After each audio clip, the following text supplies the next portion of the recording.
I'm grateful today for the gift of music that we were blessed with in the opening with the handbells and piano and song and hymn.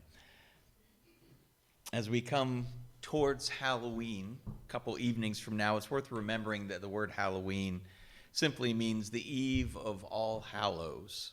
And All Hallows Eve is actually the Christian feast of All Saints, or All Saints' Day, a day when we think specifically and intentionally about the souls who kindled a light for us. And I believe that it's a good and a right and a proper thing that we should have a time of remembrance and a time when we acknowledge that the veil between time and eternity is especially thin. Is it strange that this might be my favorite church high holy day? At least if it's not my favorite, it's an even tie with Christmas and Easter and All Saints' Day. Is that peculiar? Maybe a little bit. Rose is nodding yes. No? Yeah, a little bit. Maybe a little bit. Yeah, it's okay. It's me. No, it's all the decorations are all over the place that are skeletons. Oh, yeah, you don't like that? Or you don't like the skeletons and all that all over the place? Well, that's not really Christian church. Like here, I'm talking about like All Saints Day, not Halloween. Even though I do love Halloween because I get to raid my son's Halloween candy, which is great. It is great fun.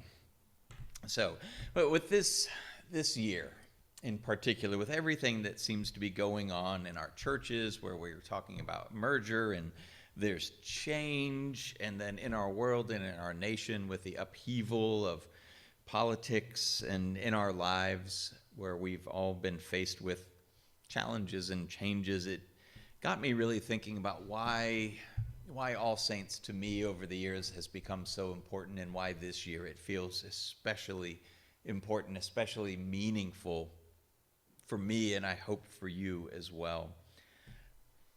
And what I realized is that I think the first part is that All Saints is a balm for what ails us. And I think what ails us in particular right now is that our lives are so disconnected. We lead such disconnected lives from so many things that it makes us kind of isolated even when we're surrounded with people. We're disconnected in a way that our ancestors weren't. We're disconnected from nature. We're disconnected from the soil and the seasons. And those who came before us, our grandparents and great-grandparents, they lived by the season. They lived much closer to the land and to the water. But most of us don't live quite that way anymore, where if the weather's a little off or as the season changes, we just adjust the thermostat and go on about our business. But I think being disconnected from God's gift of creation impoverishes us a little bit, or maybe a lot. And we're disconnected from that. And we're also disconnected from our families. Some of us, it might simply be because of distance. You might be like me, where the majority of my family is back on the East Coast. And in a good year, I might see them once. In a bad year, I might see them twice. And what I mean by that is it's not bad that I see them twice. It means that something has gone wrong. And I know there's folks here who have siblings or adult children who might live across the country or even across the pond. And there's a disconnect there, even if there's great love. Sometimes in families, that disconnection comes from broken relationships, where it's just the tragedy of it that creates the disconnection. Somehow, over the years, the relationship has become tense or strained, and there's distance there, a disconnect there. And sometimes the disconnection in our families simply comes from the fact that we've lost people to death, and we don't get to see them. We don't get to hug them.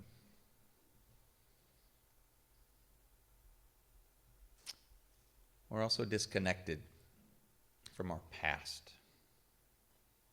And we struggle to understand or to see what the past has to do with our lives today, or we struggle to see how the generations that led to our lives have much to do with us.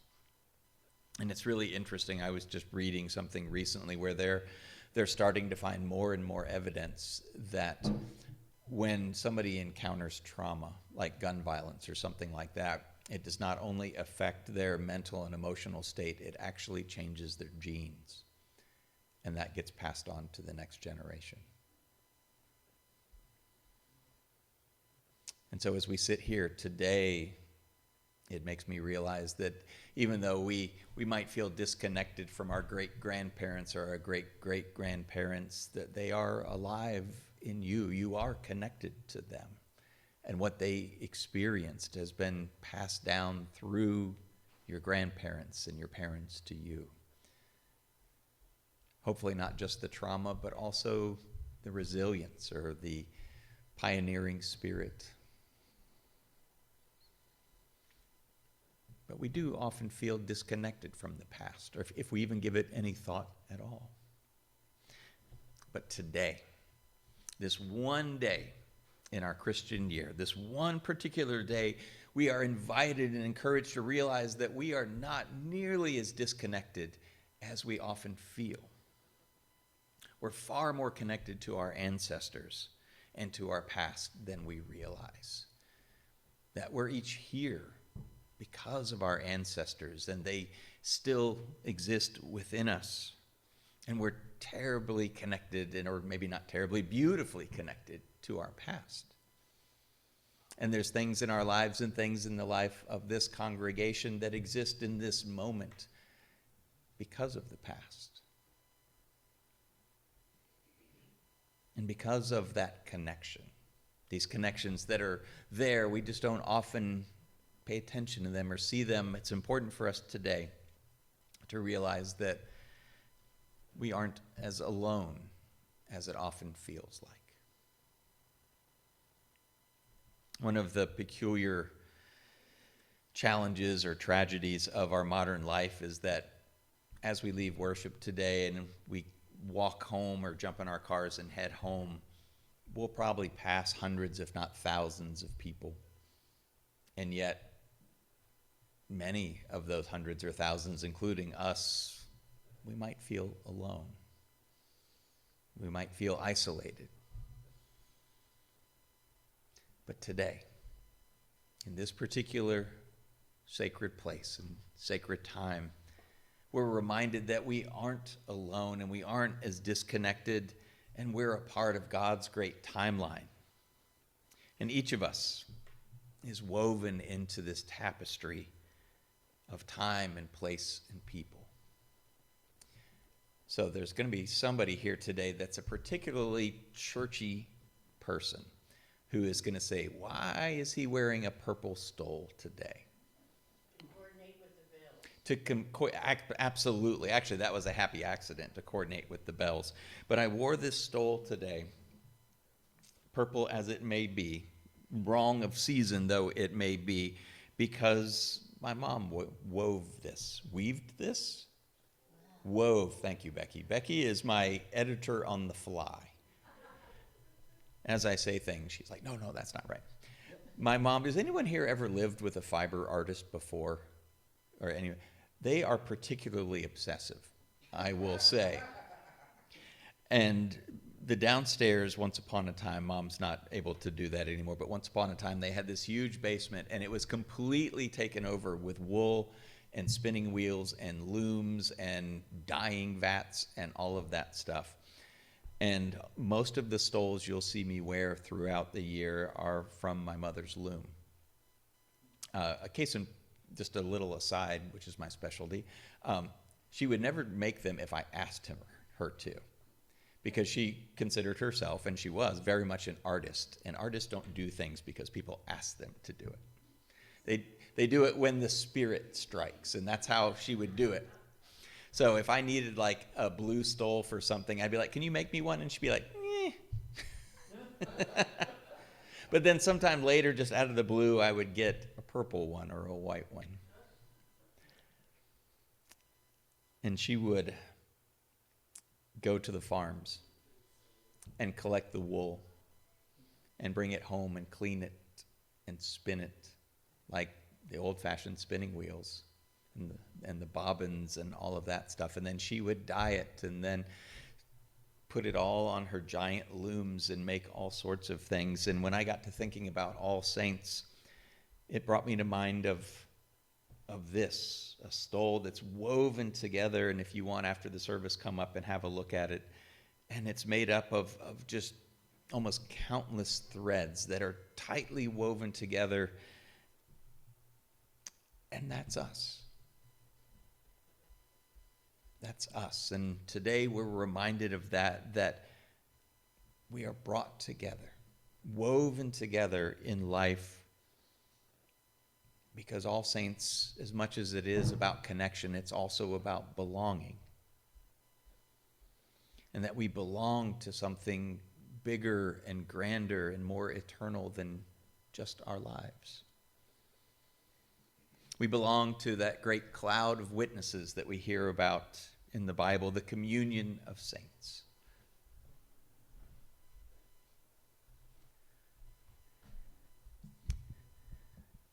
Malcolm Geet is, I believe, an Irish poet. In one of his sonnets on All Saint, he said it this way: "The dark is bright, with quiet lives and steady lights undimmed. Plain in our sight and far beyond our seeing, he weaves them, the saints, with us in the web of being. And they stand beside us even as we grieve. The lone and left behind, whom no one has claimed, unnumbered multitudes he lifts above. In the shadow of the gibbet and the grave, to triumph where all saints are known and named."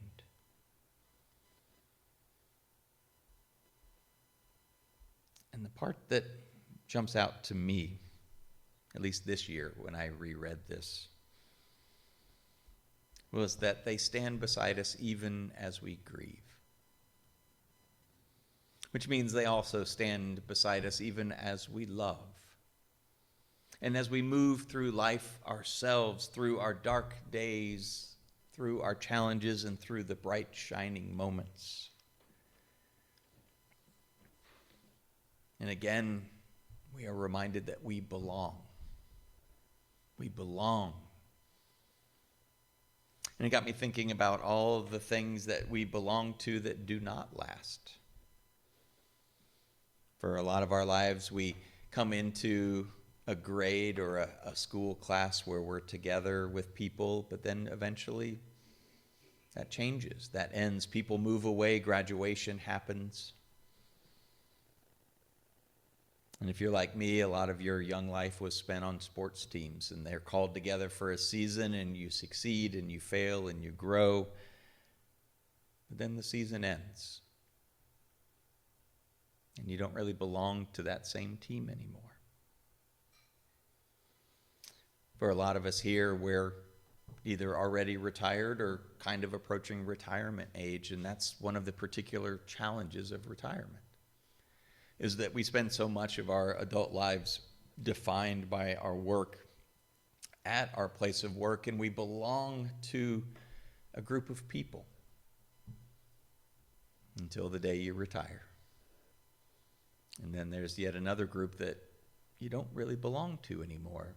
The business goes on and they fill your place. But the communion of saints, we belong to that, and it does not end. There is no graduation from it. Or maybe there is, but we'll preach about that later. But a good way. And I think today, maybe especially today, it's important to remember that they surround us for a purpose. We hear again, since we are surrounded by a great cloud of witnesses, let us also lay aside every weight and the sin that clings so closely, and let us run with perseverance the race that is set set before us. We are reminded that the saints of our lives, the great communion of saints, the cloud of witnesses surround us so that we might be unburdened by the things that weigh us down. And I believe they do this when we're aware of them. When we pause for a minute in our busy lives and turn our attention to the saints of our lives, to the saints of this church, and they help us to lay down our burdens by reminding us of what really matters.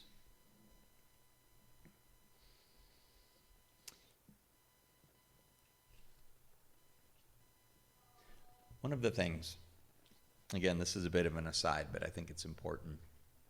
I think one of the most important things that we can do to be healthy and alive and engaged in a life of faith every now and then is to attend a funeral. And that might sound strange, but at least for me, and I suspect for some of you as well, when I attend a funeral or memorial service, it has a way of getting rid of all of the stuff that has risen up in my life that feels important but actually isn't. We're so removed from the reality of death sometimes that we forget to see that it is important to be aware of it, because it has a particular role in our lives that help us understand that we're not here forever, and that some things truly are not important and they're not worth our attention and the amount of anguish and emotion we put into them, but some things are desperately important. And I believe that when we're aware of them, when we make space for them in our thinking, in our hearts, the communion of saints plays a role like going to a funeral, where they remind us about what is truly important. Only a few things really matter, like faith and hope, like love and kindness, like loyalty and compassion and companionship, like service and caring. Notice that wealth and riches are not on that list. Notice that the amount of hours you spend at work or did spend at work is not on that list.